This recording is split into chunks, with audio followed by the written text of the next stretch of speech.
Institute of post graduate medical education and research অর্থাৎ SSKM হসপিটালের তরফ থেকে সম্পূর্ণ কন্ট্রাকচুয়াল পোস্টে একটি নন মেডিকেল রিক্রুটমেন্টের ভ্যাকেন্সি প্রকাশিত হয়েছে আইসিএমআর এর প্রজেক্টের আন্ডারে। এখানে আপনারা কী কী পোস্টের জন্য আবেদন করতে পারবেন, কারা কারা এলিজেবল, কত টাকা স্যালারি পাবেন, কীভাবে আবেদন করতে হবে, সম্পূর্ণ তথ্য জানতে হলে আজকের ভিডিওটিকে একদমই স্কিপ না করে শেষ পর্যন্ত দেখতে থাকুন। চ্যানেলে নতুন দর্শক হয়ে থাকলে চ্যানেলটিকে এখনই সাবস্ক্রাইব করে পাশের বেল আইকনটিকে অন করে রাখুন। চলুন অফিসিয়াল বিজ্ঞপ্তি দিকে সম্পূর্ণ ডিটেলসগুলিকে জেনে নেওয়া যাক। এসএসকেএম এর তরফ থেকে প্রকাশিত হওয়া সেই অফিসিয়াল বিজ্ঞপ্তিতে আমরা চলে এলাম। সম্পূর্ণ অফিসিয়াল অ্যাড্রেস সহ অফিসিয়াল ওয়েবসাইটের লিঙ্ক দেওয়া রয়েছে। তার পাশেই আপনারা দেখতে পাচ্ছেন ডেট 29শে জানুয়ারি বিজ্ঞপ্তিটি অফিসিয়াল ওয়েবসাইটে প্রকাশ করা হয়েছে, যার মেমো নম্বরটা বাদিকে রয়েছে। তো এখানে বলে রাখি, আপনাদের কিন্তু একটা প্রজেক্টের আন্ডারে নিয়োগ করা হবে। আইসিএমআর এর তরফ থেকে প্রজেক্টটি প্রকাশিত হয়েছে, যেখানে প্রজেক্টের নাম দেওয়া হয়েছে national registry for rare and other inherited disorders. এই প্রজেক্টের আন্ডারে আপনাদের আইসিএমআর এর তরফ থেকে এসএসকেএম হসপিটালে নিয়োগ করা হচ্ছে। তো কী কী পোস্টের জন্য এখানে নিয়োগ করা হবে তার ডিটেলস নিচে বলা হয়েছে।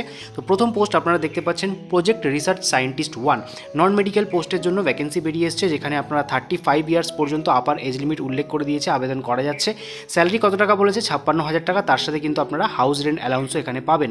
ডিউরেশন বলে দিয়েছে কোর্সের 1 বছর, অর্থাৎ এই যে প্রজেক্টটি সেটা কিন্তু 1 বছরের জন্য আপনারা এখানে কর্মরত থাকবেন। এই পোস্টে আবেদন করতে গেলে এসেন্সিয়াল কিছু কোয়ালিফিকেশন চাওয়া হয়েছে, যেটা বলা হয়েছে first class post graduate degree including the integrated PG degree in relevant subject like life science, public health or science. ঠিক আছে, এই সমস্ত ডিগ্রি ছাড়াও আপনাদের আরও একটা ক্রাইটেরিয়া বলেছে, or second class post graduate degree যদি থাকে including the integrated PG degree with PhD in life science, public health science, তাহলেও আপনারা আবেদন করতে পারবেন। এছাড়া আপনাদের বলে দিয়েছে candidate with knowledge and technical experience যদি থেকে থাকে public health and medical data collection and record কিপিংয়ের উপর, তাহলেও কিন্তু আপনারা এখানে আবেদন করলে একটা অগ্রাধিকার অবশ্যই পাচ্ছেন। নেচার অফ ডিউটি কী কী থাকবে তার ডিটেলস এখানে বলে দিয়েছে। ঠিক আছে, চলে যাব পরবর্তী পোস্টে। পরবর্তী পোস্টে আপনাদের ডেটা এন্ট্রি অপারেটর অর্থাৎ ডিইও পোস্টের জন্য নিয়োগ করা হচ্ছে। এই পোস্টের জন্য আপার এজ লিমিট রাখা হয়েছে 30 বছর, যেখানে ফিক্স স্যালারি আপনারা পাচ্ছেন, খুবই ভালো একটা স্যালারি, 29,200 টাকা মতো ডেটা এন্ট্রি অপারেটরের জন্য আপনাদের স্যালারি দেওয়া হচ্ছে। এই যে প্রজেক্ট সেটার কিন্তু ডিউরেশন 1 বছর, তাই জন্য এখানেও কন্ট্রাকচুয়াল ভ্যাকেন্সি হিসাবে আপনাদের ডিউরেশন 1 বছর দিয়ে দিয়েছে। এসেন্সিয়াল কোয়ালিফিকেশন এই পোস্টের জন্য বলে দিয়েছে graduate in biological science from recognise university, অবশ্যই এটা কিন্তু ম্যান্ডেটারি। তার সাথে ডেটা এন্ট্রি স্পিড থাকতে হবে 8000 key description per hour on computer to qualify skill test. Skill test একটা না হবে এই পোস্টের জন্য, সেক্ষেত্রে আপনাদের 8000 কি যে পার আওয়ার কম্পিউটারের স্পিড কিন্তু থাকতে হবে। তার সাথে বলেছে যে knowledge about basic computer application including knowledge of MS Office application like Excel, Word, PowerPoint. ঠিক আছে, কম্পিউটারের নলেজ কিন্তু অবশ্যই চাওয়া হয়েছে এমএস অফিস, এক্সেল, পাওয়ার পয়েন্টের উপরে।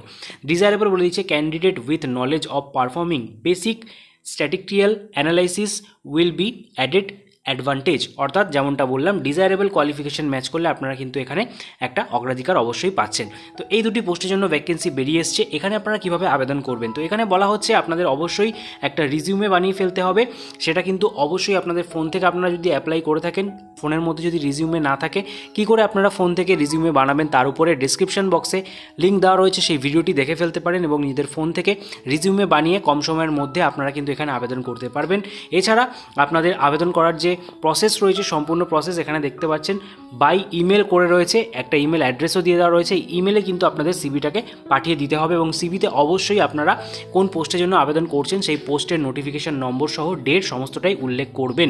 ঠিক আছে, এবং সেখানে সিলেক্টেড হলে আপনারা কিন্তু অবশ্যই ইন্টারভিউর জন্য ডাক পাবেন। ইন্টারভিউর মাধ্যমেই এখানে সম্পূর্ণ যে সিলেকশন প্রসিডিওর সেটা কমপ্লিট হবে এবং ইন্টারভিউর জন্য কোনো রকম টিএডিএ দেওয়া হবে না, সেটা কিন্তু এখানে উল্লেখ করে দিয়েছে।